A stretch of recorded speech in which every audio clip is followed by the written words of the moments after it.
그래서 우리가 여호와 니시, 여호와 이레, 여호와 삼마, 여호와 라파 이렇게 오늘은 여호와 살롬이란 평강의 하나님이라는 말씀을 가지고 말씀을 나누도록 하겠습니다. 여호와 살롬의 의미는 평강의 하나님이란 의미입니다. 오늘 본문에 이 기드온이라는 사람이 이제 하나님을 대면하면서 하나님이 적군 미디안 군대가 쳐들어왔을 때 하나님께서 기드온을 세우고자 했지만 기드온이 의심하고 그것을 받아들이지 않을 때 하나님께서 기드온에게 한 표징을 보여주면서 이 표징을 통해서 그가 하나님의 역사하심 그것을 통해서 오늘 본문의 23절 말씀처럼 두렵고 떨리는 마음을 가졌을 때 하나님께서 하시는 말씀이 평안할지어다 라는 이 여호와 살롬의 이 평안을 이 기드온에게 허락하십니다. 우리가 항상 이 성경을 통해서 우리에게 주어지는 이 메시지들은 구약이든 신약이든 지금 우리가 이 시대에 우리가 그것을 적용을 해야 됩니다. 기드온에게 나타난 하나님, 그 하나님은 지금 곧 저와 여러분들에게 나타나셔서 오늘도 말씀하시는 겁니다. 내가 너에게 구원을 베풀겠노라. 지금 시대는 에베소 6장 10절을 통해서 우리에게는 지금 악한 영들과의 싸움을 하고 있는 시대예요. 사단이 막 무섭게 흉측하게 우리 가운데 나타내서 우리가 그걸 분별할 수 있는 것이 아니라 때로는 우리 가운데 평화롭고 때로는 자유로운 상황에서 우리가 상상하지도 못한 그런 상황 속에서 광명한 천사로 가장을 해서 우리 가운데 저들의 역사를 일으키는데, 그래서 바울은 에베소 교회를 통해서 하나님의 전신갑주를 입으라, 하나님의 전신갑주를 취하라 하는 이유가 지금 우리도 모르게 악한 영들과의 싸움이라는 거예요. 어쩌면 이 시대에 비추어 보면 기드온 시대 때 미디안 군대가 쳐들어왔던 것처럼 지금 우리가 사는 이 신앙의 시대에 우리에게 지금 악한 사단의 권세가 우리의 삶에 침투해서 우리 가운데 전쟁을 일으키고 있다. 그 힘은 아주 막강합니다. 그러기에 우리의 힘으로 할 수 없기에 우리가 지금 하나님께서 우리 가운데 역사하심을 통해서 이스라엘 백성들이 출애굽을 통해서 하나님의 인도하심을 경험했지만 곧바로 홍해를 만나자마자 그들은 어땠습니까?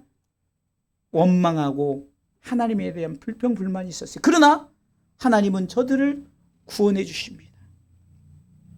그래서 모세는 너희가 지금 하나님의 구원하심을 직접 목도할 것이다 라고 말하면서 지팡이를 가리켜 홍해를 갈려서 마른 땅을 만드시고 그리고 그 홍해를 건너게 하십니다.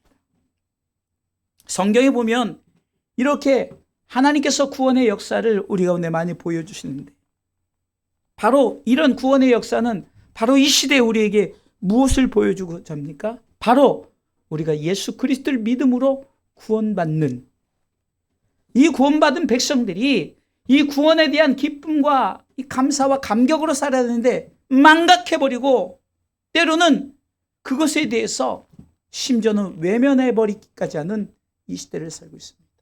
왜 그렇습니까?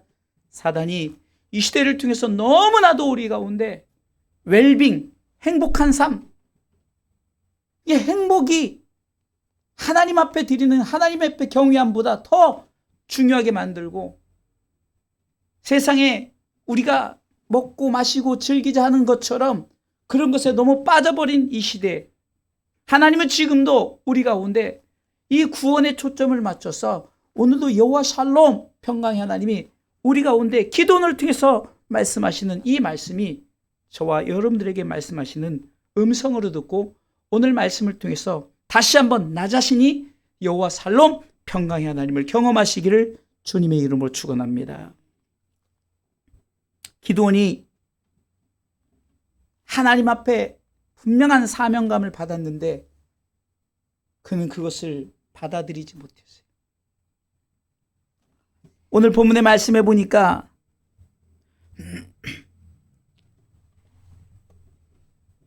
13절 12절부터 읽겠습니다. 12절 사사기 6장 12절 여호와의 사자가 기드온에게 나타나 이르되 큰 용사여 여호와께서 너와 함께 계시도다 이렇게 말씀하시는. 그러면서 13절 읽습니다. 기드온이 그에게 대답하되 나의 주여 주 여호와께서 우리와 함께 계시면 어찌하여 이 모든 일이 우리에게 미쳤나이까? 또 우리 열조가 일찍 우리에게 이르기를 여호와께서 우리를 애굽에서 나오게 하신 것이 아니냐 한 그 모든 이적이 어디 있나이까? 이제 여호와께서 우리를 버리사 미디안의 손에 붙이셨나이다 라고 이렇게 대답을 해요. 하나님은 분명히 12절 말씀을 통해서 너와 함께 계시도다. 그런데 함께 계신 하나님이 왜 이렇게 출애굽을 통해서 애굽의 기적을 경험하게 하신 그 하나님 왜 지금 어디 가셨냐 이거예요. 여호와께서 말씀하십니다. 14절 같이 읽어보겠습니다. 읽습니다. 여호와께서 그를 돌아보아 가라사대 너는 이 내 힘을 의지하고 가서 이스라엘을 미디안의 손에서 구원하라. 내가 너를 보낸 것이 아니냐. 계속해서 읽습니다. 15절 기드온이 그에게 대답하되 주여 내가 무엇으로 이스라엘을 구원하리이까? 보소서 나의 집은 므낫세 중에 극히 약하고 나는 내 아비 집에서 제일 작은 자니이다 라고 말합니다. 하나님은 이 기드온에게 16절 말씀합니다. 같이 읽어보겠습니다.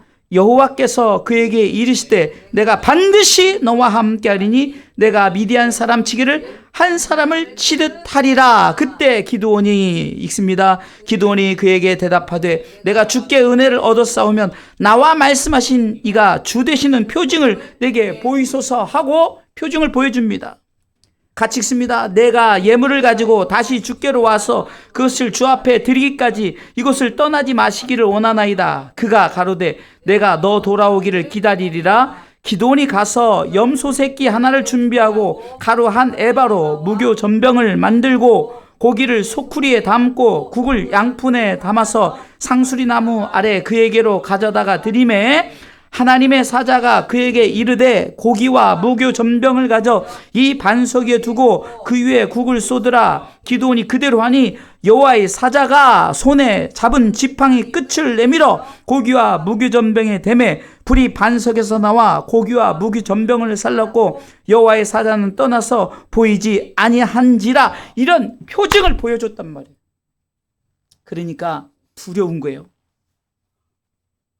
하나님의 이 역사심에 두렵기 시작합니다. 그러면서 22절에 기드온이 같이 읽습니다. 기드온이 그가 여호와의 사자인 줄 알고 가로되 슬프도소이다. 주 여호와여 내가 여호와의 사자를 대면하여 보았나이다. 왜? 내가 정말로 하나님에 대한 의심하는 마음을 가졌는데 어쩌면은 내가 하나님에 대한 의심을 가졌기에 혹시 죽을 수도 있고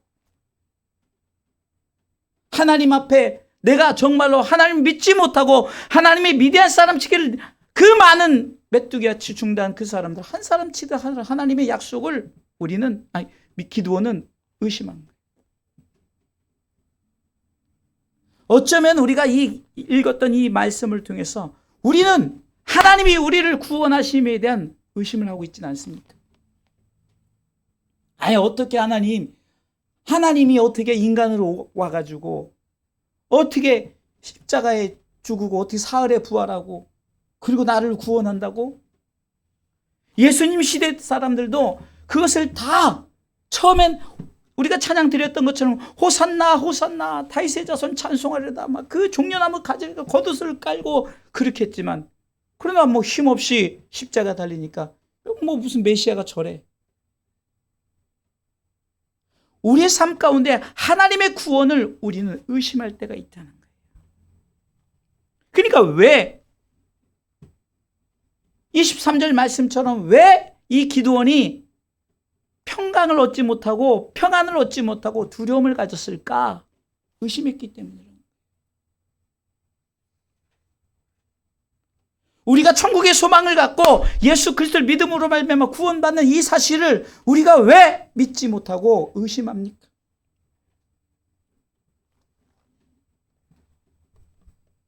그래서 우리는 오늘 여호와 샬롬 평강의 하나님을 통해서 왜 무엇을 의심하였는가? 첫 번째는 하나님의 구원하심을 의심했어요. 하나님의 구원하심.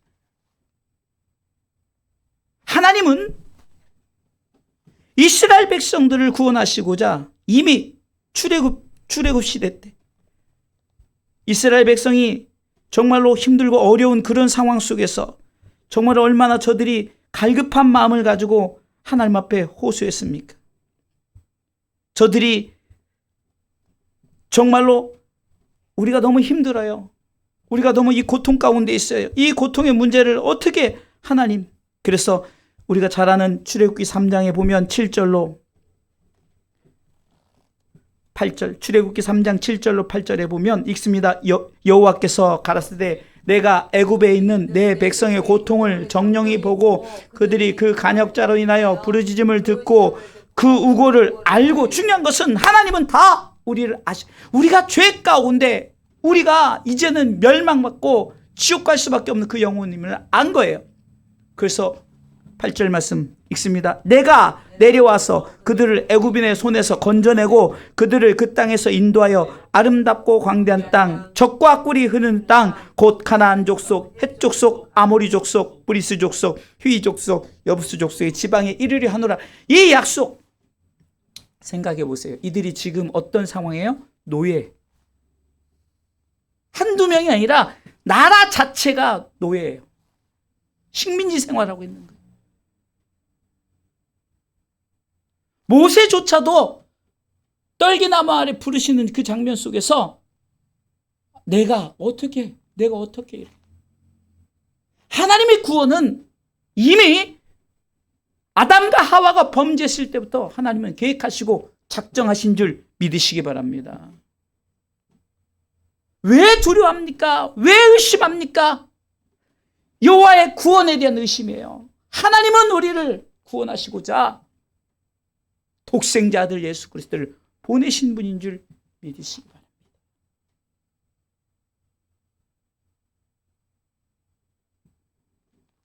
하나님은 오늘 본문의 12절 말씀을 통해서도 큰 용사여 여호와께서 너와 함께 계시도다. 이미 하나님께서 그의 구원하심의 계획을 하나님께서 계획하셨다.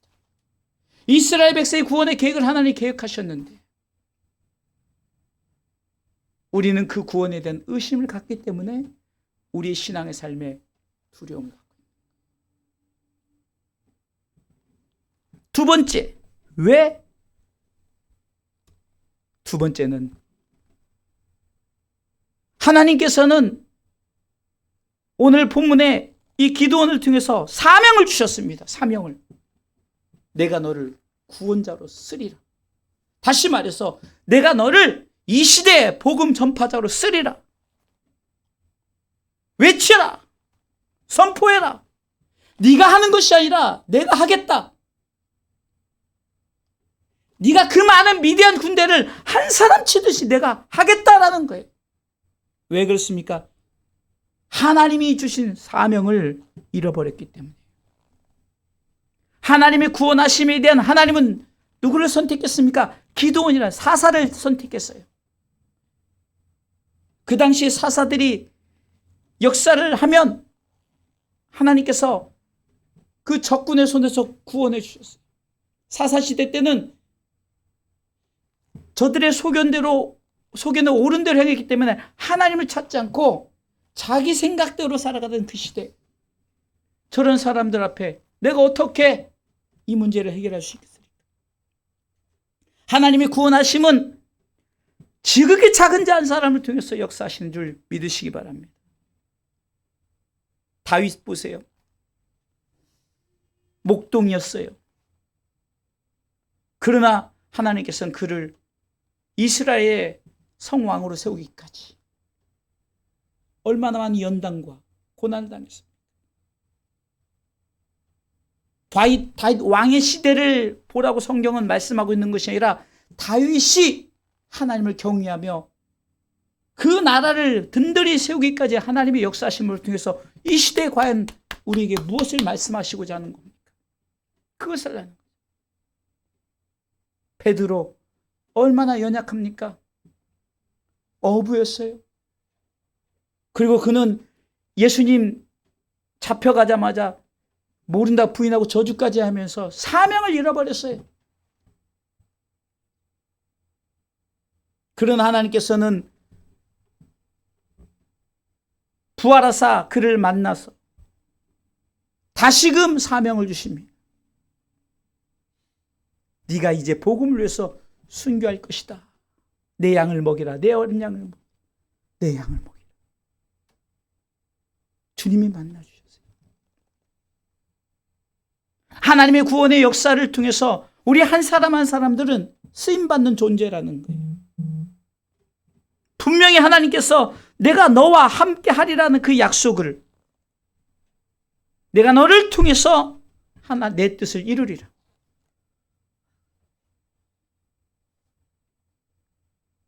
사도행전 13장 22절을 보세요.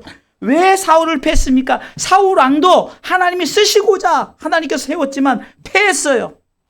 그 이유는 하나님의 뜻을 이루고자 하는 것이라 자기 욕심 때문에, 자기 욕망 때문에. 읽어보겠습니다. 패하시고 다윗을 왕으로 세우시고 증거하여 가라사대 내가 이새의 아들 다윗을 만나니 내 마음에 합한 사람이라 내 뜻을 다 이루게 하리라 하시더니 왜 그랬어요?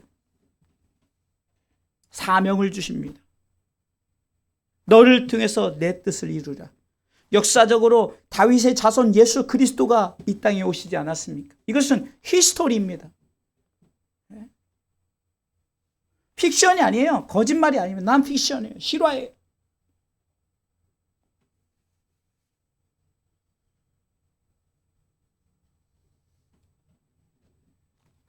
바울도 보세요. 저가 하나님의 뜻을 모를 때는 자기 마음대로 회방자여 포악자여 정말 예수만 믿는 사람을 다 잡아 죽이려. 그러나 사도행전 9장 15절에 보니까 아나니아 선지자에게 내가 이 바울을 택한 이유를 분명히 말씀하고 있습니다.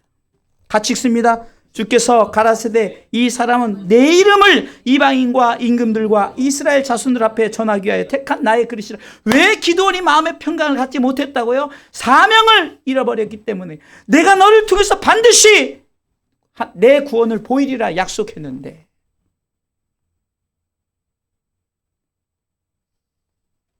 바울은 다메섹 도상에서 완전히 거꾸러졌어요. 그리고 사명을 찾기 시작합니다.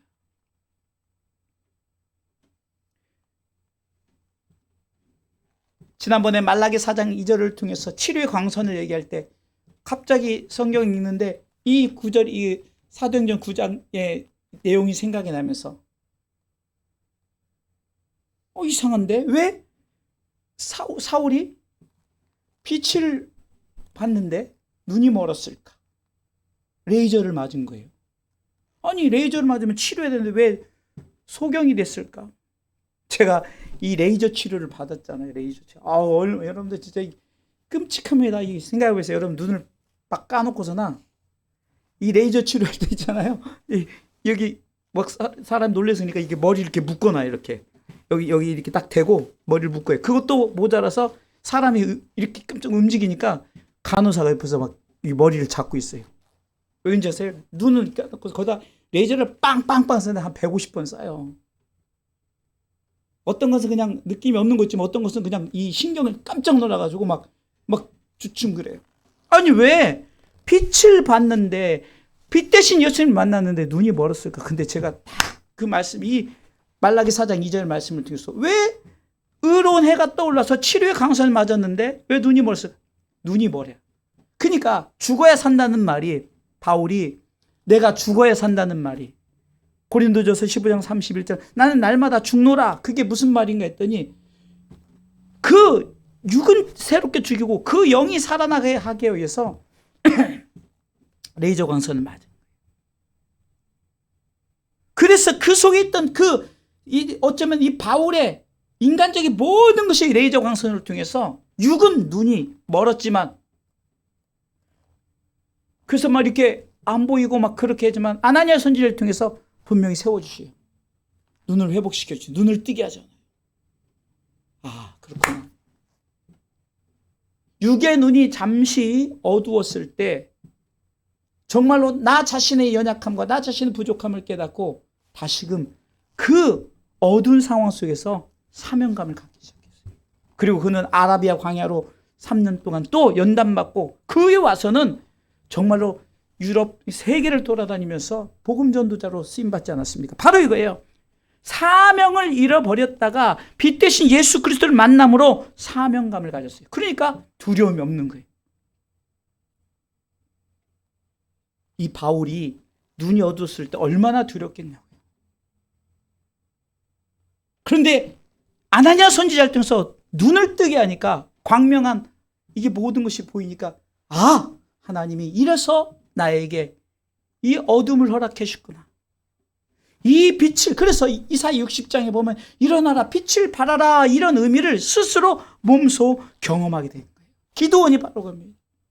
네가 지금 내가 미디안 그 군대를 네가 칠 때 한 사람 치듯 하겠다 했는데 왜 내가 너에게 준 사명을 네가 지금 잃어버렸느냐? 바울은 그 후에 어떻습니까? 오직 예수, 오직 예수. 복음을 위해서 살아가지 않습니까? 하나님은 쓰시고자 하는 사명자에게 표징을 보여주는 거예요. 표징을. 지금 표징을 보였을 때 기도원이 야, 나 죽었구나, 나 큰일 났네. 바울도 눈이 멀었을 때 나 끝났구나, 나 영원히 소경이구나 이랬을 거 아니에요? 그러나 사명감을 찾을 때는 모든 것이 회복되는 줄 믿으시기 바랍니다. 그래서 저와 여러분들이 사명감을 갖고 하나님의 뜻 가운데 여호와 샬롬 평강의 하나님을 경험하려면 하나님의 구원을 우리가 분명히 확신하시고 우리를 통해서 역사하시는 하나님의 뜻을 하나님께서 부족한 저와 여러분들에게 이 사명을 감당하고 이 사순절 기간에도 그것을 깨달았으면 좋겠어요. 복음의 사명.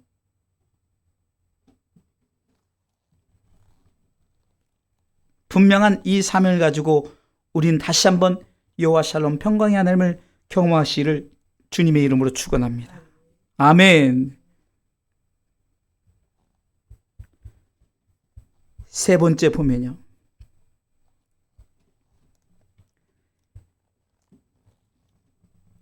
(24절) 말씀 보겠습니다. 본문에 사사기 6장 24 있습니다. 기드온이 여호와를 위하여 거기서 단을 쌓고 이름을 여호와 샬롬이라 하였더라. 여기까지요. 자, 보세요. 여호와 샬롬의 기원이 뭘까요? 바로 평강의 하나님을 경험하기까지는 어떤 자세로 나왔어요? 예배자의 자세로 나온 거예요. 하나님이 단을 쌓게 한 거예요. 여러분들 보세요. 하나님이 구원, 사도행전 3장에서도 보면은 안진뱅이를 일으키고 했을 때 제일 먼저 그가 어떻게 했습니까? 성전을 향해서 예배자의 삶을 살았잖아요. 사마리아 여인 그 문둥병자를 치료할 때도 그 9은 다 자기 집으로 갔지만 그러나 이 사마리아 문둥병자는 어땠습니까? 예수님 앞에 엎드려 살해했잖아요. 예배자의 자세를 경배, 워십. 여러분 엎드린다는 게 워십이라는 뜻 아니에요. 엎드려 경배하다.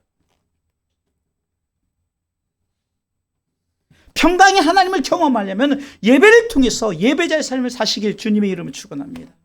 하나님의 구원을 맛본 자, 주의 인자심을 맛봤으면 그리하라. 무엇을 합니까? 하나님 앞에 예배자로 서시길 주님의 이름으로 축원합니다.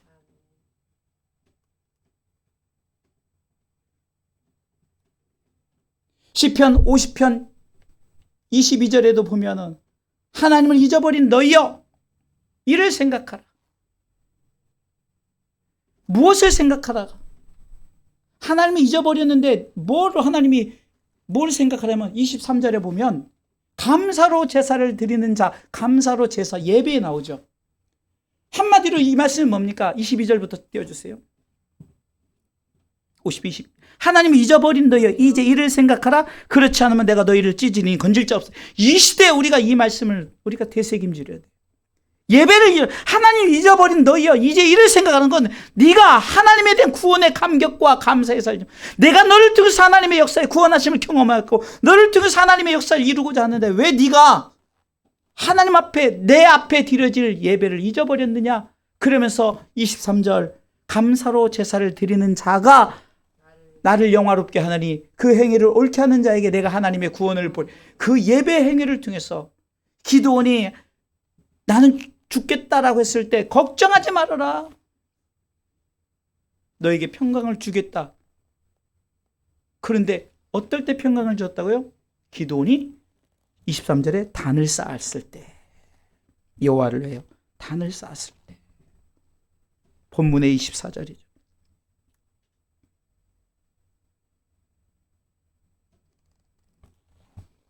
결론적으로 말씀을 드리겠습니다. 이 기드온 사사 기드온을 만나는 이 장면을 통해서 우리가 이 시대에 적용할 것은 여전히 하나님은 성경을 통해서 우리에게 하나님의 구원하심을 우리 가운데 분명히 보여주고 있다는 거예요. 그리고 하나님은 그 구원하심에 분명히 나를 구원하셨고 나를 통해서 하나님께서 사명을 주셨는데 복음의 사명입니다. 여러분들이 예수 믿으세요 외치지 않아도 여러분들 삶 자체가 예수 그리스도를 믿는 믿음 안에서 살아가면 그것이 복음이요. 그리고 그 복음 안에서 사는 사람은 반드시 예배에 단을 쌓아야 되는 줄 믿으시기 바랍니다. 여러분들 보세요. 왜 두려워합니까? 신앙생활하는 사람들이 두려워하죠. 왜 두려워합니까? 예배를 멀리하니까. 그런데 놀라운 것은 처음에는 두려워요. 아이고 주일 예배 한 번만 안 나가도 벼락 맞을 거고 어디서 빵 하려도 놀래가지고 그러다가 이게 계속 해보면 이제는 무뎌져가지고 망각해버려요. 무섭습니다, 사단이. 우리가 분명히 예배를 잊어버리면 찢을 자 없다고 그랬는데 우리가 이렇게 망각해버린 그런 시대를 살아가고 있어요. 그러나 우리는 회복하시기를 주님의 이름으로 축원합니다. 보세요. 오늘도 정말로 지극히 작은 수가 예배를, 여러분들 우리 교회도 그렇지만 큰 교회도요, 수요예배 금요예배는요 특별히 정말 특별한 교회 아닌 이상은 그냥 숫자가 없어요. 소예배실에서 예배 드려요. 이런 상황이 돼버리는, 예배를 잊어버리는 시대에, 그런 시대가 왔어요. 시편 50편 5절에는 나와 너를 제사로 예배로 언약한 자라고 말씀하시면서 22절 23절을 얘기한 거거든요. 예배를 잊어버린 너희요. 여러분들 하나님은 우리를 예배로 약속된 백성이에요. 5절 찾아보세요. 5절 시편 50편 5절 있습니다. 이르시되 나의 성도를 내 앞에 모으라 곧 제사로 나와 언약한 자니라. 계속해서 시편 기자는 50편을 통해서 예배에 대한 얘기를 하는 거예요. 예배에 대한 얘기. 근데 예배를 잊어버렸어요. 여호와 샬롬을 경험하려면 예배를 통해서 여호와 샬롬을 경험하시길 주님의 이름으로 축원합니다. 예배를 통해서 두려움이 사라지는 거예요. 여러분들 예배 가운데 두려움이 있습니까? 예배 가운데는 평강이 있는 거예요. 예배 때 두려워한다면 딴 생각하거나 어떤 근심, 걱정, 염려, 세상에 이런 것들. 그래서 마태복음 13장 씨 뿌리는 비유에서 씨를 뿌렸는데 말씀으로 받았는데 그것을 왜 열매 맺지 못합니까? 걱정, 근심, 염려, 물질, 여러 가지 그냥 그런 것 때문에 세상 근심 때문에 열매를 맺지 못하는 거예요. 여러분들 좋은 땅을 준비해 보세요. 말씀을 받아들일 그릇을 준비해 보세요. 여러분 평안이 이루어지는 거예요. 평안이. 그러면은 왜 우리 가운데 결론적으로 평강을 주시느냐? 데살로니가전서 5장 23절의 말씀을 왜 기드온을 통해서 내가 여호와 살롬이다라고 평강의 하나님을 말씀하셨을까요? 평강의 하나님은 바로 이런 하나님입니다. 우리가 잘 아는 데살로니가전서 5장 23절 있습니다. 평강의 하나님이 친히 너희로 온전히 거룩하게 하시고 또 너희 온 영과 혼과 몸이 우리 주 예수 그리스도 강림하실 때 흠없게 보존되기를 원하노라. 우리는 이것을 알아야 돼요. 재림의 예수님 때에 우리가 이렇게 진정한 평강을 경험한 완전한 평강이죠. 더 이상 이제는 근심, 걱정, 염려, 불안, 초조, 두려움이 없는 이런 정말로 예수 그리스도의 재림의 시대 때 평강의 하나님의 역사를 경험하는 여호와 샬롬 평강의 하나님을 경험하는 우리가 인사를 항상 이렇게 합니다. 샬롬 인사하죠. 이 샬롬 인사할 때마다 여러분 우리는 늘 생각하죠. 평안할지어다 평안할지어다 세상의 평안을 인사하는 거잖아요. 그러나 우리는 세상의 평안을 인사하기보다는 좀 더 우리 가운데 성숙된 인사는 영원한 하나님에 대한 약속을 서로 하는 거예요. 샬롬 이렇게 하면서는요. 우리가 이 시대 평안함을 서로 인사하는 것이 아니라 앞으로 우리가 이런 시대를 살아갈 것입니다라는 하나님의 약속을 믿고 진정한 평강을 경험하시길 주님의 이름으로 축원합니다.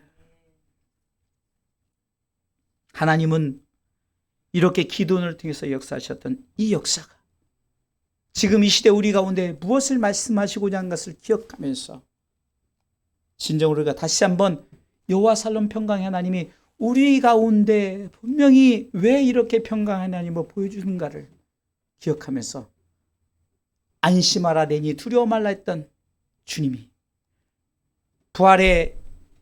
부활하시고 제자들에게 찾아왔을 때 제자들이 얼마나 놀랐습니까? 그런데 예수님께서 제일 먼저 하신 말씀이 뭐예요? 평강이 있을지어다. 평안할지어다. 왜 그랬을까요? 예수님 이런 거예요. 내가 이제 너와 약속한 이 약속된 대로 내가 부활했지 않니? 걱정하지 마. 이것은 이 시대 우리가 나중에 주님 재림하실 그때 우리가 진정한 평강을 누릴 것을 주님은 미리 그 신약 시대 예수님이 부활하시면서 우리에게 선포하신 거예요. 안심하라. 오늘 본문의 말씀처럼 안심하라. 두려워 말라. 죽지 아니하리라.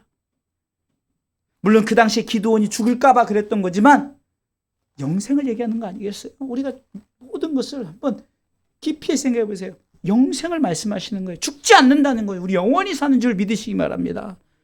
하나님이 세상을 이처럼 사랑하사 독생자를 주셨으니 이는 저를 믿는 자마다 멸망치 않고 뭐요? 영생을 얻게 하려 하심이라. 분명히 약속하시죠. 죽지 아니에요. 죽지 않아요.